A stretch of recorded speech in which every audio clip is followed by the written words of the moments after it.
नमस्कार बच्चों, जय श्री कृष्णा। स्वागत है आपका 12th होम साइंस की क्लास में। तो बच्चों, हम 7th लेसन पढ़ रहे थे जनसंख्या नियंत्रण। तो कल बच्चों हमने जनसंख्या विस्फोट से उत्पन्न होने वाली समस्याओं का भी अध्ययन किया था, साथ में हमने परिवार नियोजन के बारे में भी अध्ययन किया था। आज हम बच्चों पढ़ेंगे परिवार नियोजन कार्ड क्या होता है, जिसे हम ग्रीन कार्ड कहते हैं, और इसके साथ साथ लड़के की चाह में लड़की की उपेक्षा, इसके बारे में भी हम अध्ययन करेंगे। तो चलते हैं बच्चों टेक्स्ट बुक की ओर। हाँ तो बच्चों, ये देखिए परिवार नियोजन कार्ड का चित्र बना हुआ है। परिवार नियोजन का कार्ड इस तरीके से होता है। देखो, परिवार नियोजन कार्ड कब से बनने लगा, ये इसकी शुरुआत की थी 26 अप्रैल 1985 को। परिवार नियोजन जो कार्ड होता है बेटा, इसको हम ग्रीन कार्ड भी कहते हैं। इसका दूसरा नाम ग्रीन कार्ड है। और परिवार नियोजन कार्ड जो है कब बनाया जाता है, मतलब कि 2 बच्चे होने के बाद दंपतियों को हॉस्पिटल की तरफ से जो है परिवार नियोजन कार्ड जो है वो दिया जाता है। अब ये जो परिवार नियोजन कार्ड होता है, इसके कई फ़ायदे जो है उन दंपतियों को मिलते हैं। जैसे फॉर एग्ज़ाम्पल यदि हम बात करें तो पति पत्नी को और बच्चों को आवश्यक चिकित्सा सुविधाएं जो है, यदि ये कार्ड बनता है, जिन दंपतियों के 2 बच्चे हैं उनको ही ये कार्ड मिलता है, गवर्नमेंट की तरफ से हॉस्पिटल से ये प्रोवाइड होता है। अब जिनके पास ये कार्ड होता है, उन पति पत्नी को और बच्चों को चिकित्सा सुविधाएं जो होती है फ्री में मिलती हैं।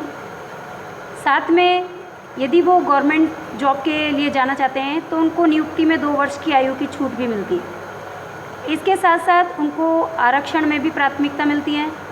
इसके साथ साथ जो मेडिकल और इंजीनियरिंग कॉलेज में जाने वाले बच्चे हैं, उनका शुल्क जो होता है वो भी फ्री रहता है। इसके साथ साथ साक्षात्कार के अंदर 5% अंक जो होते हैं वो अधिक दिए जाते हैं, यदि आपने परिवार नियोजन किया है ना, आपके पास परिवार नियोजन कार्ड है तो। इसके अलावा यदि आप मत्स्य पालन करना चाहते हो, कोई दुधारू पशुपालन करना चाहते हो, तो उस कार्य को करने में भी आपको प्राथमिकता दी जाती है। तो इस कार्ड के तो अच्छा, इसके साथ साथ यदि आप गवर्नमेंट जॉब में हो तो आपको जो है वेतन वृद्धि भी होती है आपकी। इसके साथ साथ आपको इंक्रीमेंट भी अच्छा मिलता है ना। तो कहने का मतलब ये है कि ये परिवार नियोजन कार्ड तो हमारा बहुत ही हमारे लिए लाभदायक है, लेकिन लोगों को इसकी जानकारी नहीं होने के कारण वे इसका प्रॉपर फ़ायदा नहीं उठा पा रहे, है ना। जबकि ये 26 अप्रैल 1985 से ये योजना शुरू की गई थी, और जिन दंपतियों के 2 बच्चे थे और जिन्होंने 2 बच्चों के बाद परिवार नियोजन को अपनाया अपने जीवन में, उनको ये कार्ड हॉस्पिटल से मिला भी है और उन्होंने इसके कई फ़ायदे उठाए भी हैं। तो आशा करते हैं कि आप भी इसे समझें और समझ करके इसको जो है विचार करके और अपने जीवन में उतारें, और ये कार्ड जो है वो लें भविष्य में, ताकि आपको भी इन सभी सुविधाओं का जो है वो फ़ायदा मिल सके। तो चलते हैं बच्चों अब आगे। देखिए बच्चों, लड़के की चाहत तथा बालिका की उपेक्षा। सरकार के द्वारा परिवार कल्याण कार्यक्रम को शुरू करने के बाद भी जनसंख्या वृद्धि पर कोई नियंत्रण नहीं हो रहा। हालांकि सरकार ने ग्रीन कार्ड बना दिया, परिवार नियोजन कार्ड बना दिया, जिसके द्वारा जो दंपति 2 बच्चों के बाद, 2 संतान के बाद परिवार नियोजन प्रणाली को अपना रहे हैं, तो उनको जो है विभिन्न प्रकार की सुविधाएं भी सरकार के द्वारा उपलब्ध कराई जा रही है। उसके बावजूद भी जनसंख्या पर नियंत्रण नहीं हो पाया। तो इसका एक प्रमुख कारण और भी है, वो है कि हमारा देश जो है क्या है, पुरुष प्रधान देश है। हमारा समाज भी पुरुष प्रधान समाज है, और हमारे यहाँ पर जो है लड़के को ही वंश वृद्धि का सबसे बड़ा जो है वो कारण माना जाता है ना। तो वंश में वृद्धि करने के लिए सभी को लड़के की चाह रहती है हमारे यहाँ पर, है ना, क्योंकि पुत्र को ही वंश का घटक माना गया है यहाँ पर, है ना। पुत्र के बिना वंश जो है समाप्त हो जाएगा, ऐसा हमारे यहाँ के लोगों की धारणा है। और ऐसी धारणा होने के कारण पुत्र की चाहत के अंदर सभी परिवार जो होते हैं वो अपने परिवार को बढ़ाते रहते हैं, और साथ में लड़कियों की भ्रूण हत्या करते रहते हैं, है ना। तो इससे क्या हो रहा है, जनसंख्या वृद्धि भी हो रही है ना, और इससे लड़कियों का सम्मान भी जो है कम होता जा रहा है ना। भ्रूण हत्या बढ़ती जा रही है ना। तो हम कह सकते हैं, अब देखिए, तो हम ये कह सकते हैं कि पुत्र की चाह में एक और तो परिवार का आकार बढ़ता जाता है, और दूसरी ओर पुत्र की चाह से बालिका भ्रूण हत्या जो है बढ़ती जा रही है ना। इसके फलस्वरूप क्या हो रहा है, समाज के अंदर लड़कियों का अनुपात लड़कों की अपेक्षा गिरता जा रहा है ना। लड़कियों का अनुपात लड़कों की अपेक्षा गिरता जा रहा है और भविष्य में ऐसी स्थिति होने वाली है कि लड़कियों की संख्या लड़कों से कम हो जाएगी समाज के अंदर, है ना।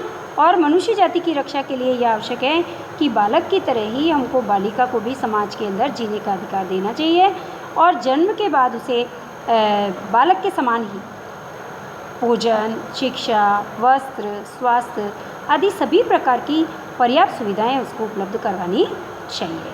ये हमारा फ़र्ज है। हाँ, हमें लड़के और लड़की के बीच में किसी प्रकार का कोई भेदभाव नहीं करना चाहिए। लड़के और लड़की को समान रूप से जो है सम्मान देना चाहिए, है ना। दोनों की समान आवश्यकताओं को समान रूप से पूरा करना चाहिए, तभी जाकर के जो है हम एक स्वस्थ समाज की स्थापना कर सकते हैं। हालांकि देखिए आज स्थिति काफ़ी बदल गई है ना।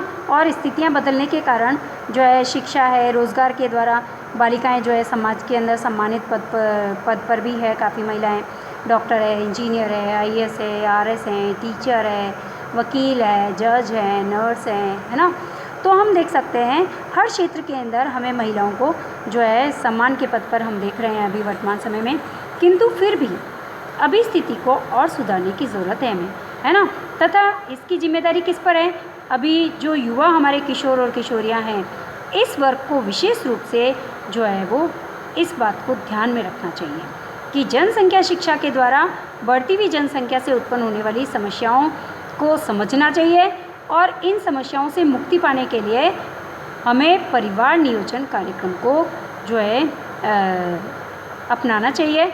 और इसके साथ साथ परिवार को सीमित रखने के लिए परिवार कल्याण कार्यक्रम के बारे में किशोर और किशोरियों को जानकारी भी दी जानी चाहिए, है ना। और उनको भविष्य में इसे अपने जीवन में जो है अपनाने के लिए प्रेरणा देनी चाहिए। तो इस प्रकार जनसंख्या पर नियंत्रण के लिए परिवार नियोजन के कार्यक्रम का प्रचार प्रसार करना चाहिए, उसको लोकप्रिय बनाना चाहिए। जनसाधारण जो जनता है या जनसाधारण है उसमें से लड़कों के मोह को हटाना चाहिए। लड़के लड़की को समान रूप से एक ही नज़र से देखना चाहिए, है ना। और लड़कियों को भी लड़कों के समान ही सम्मान देना चाहिए। और आम जनता को हमें शिक्षित बनाना होगा कि वो लड़के लड़की में किसी प्रकार का भेद ना करे, है ना। और जितनी सुविधाएं लड़कों को उपलब्ध करवाई जा रही है उतनी की उतनी सुविधाएं लड़कियों को भी उपलब्ध कराई जानी चाहिए, है ना।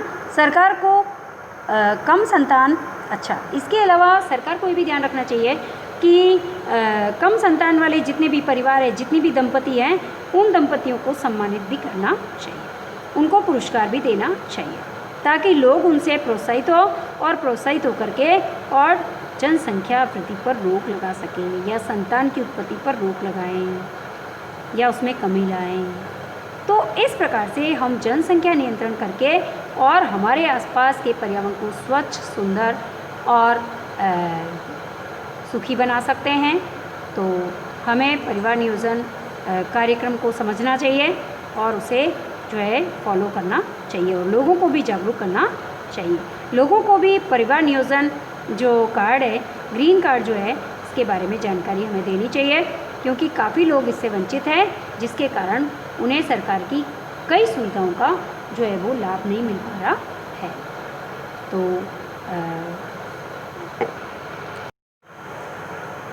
हाँ, तो बच्चों 22 जनवरी 2015 को पानीपत हरियाणा के अंदर हमारे प्रधानमंत्री जी श्री नरेंद्र मोदी जी ने बेटी बचाओ और समाज बचाओ एक योजना चालू की थी। इस योजना के तहत उन्होंने जो है बेटियों को बचाने के लिए, भ्रूण हत्या को रोकने के लिए सबसे पहली पहल की। इसके साथ ही इन्होंने बताया है कि हमें भ्रूण हत्या पर रोक लगाना चाहिए, साथ साथ हमें जो है बेटियों को बचाना चाहिए, बेटियों को सम्मान देना चाहिए, बेटियों को बेटों के समान ही, लड़कों के समान ही जो है हमें भोजन, शिक्षा, वस्त्र, स्वास्थ्य पर्याप्त मात्रा में सभी सुविधाएं भी उपलब्ध करवानी चाहिए। तो इस योजना के तहत नरेंद्र मोदी जी का इस योजना को शुरू करने का ये एक ही उद्देश्य था कि महिलाओं को पुरुषों के समान हमारे देश के अंदर मान और सम्मान मिले, है ना, ताकि हमारे समाज में जो है महिलाओं की संख्या कम भी ना हो और हमारा देश जो है वो आगे बढ़े और हमारा देश जो है चहुमुखी विकास कर सके।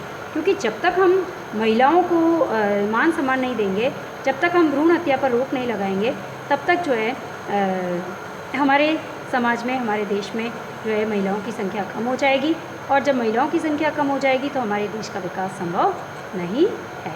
महिलाएं ही हमारे देश का की नींव है ना। और इसीलिए हमें जो है बेटियों को बचाना चाहिए, भ्रूण हत्या पर रोक लगानी चाहिए, है ना, और परिवार नियोजन कार्यक्रम को अपनाना चाहिए, है ना, और सरकार के द्वारा दी गई सुविधाओं का जो है वो सम्मान भी करना चाहिए, उनका उपयोग भी करना चाहिए, उनका लाभ भी उठाना चाहिए। तो बच्चों, आज हमारा लेसन यहीं पर कंप्लीट होगा। तो धन्यवाद बच्चों, जय श्री कृष्णा।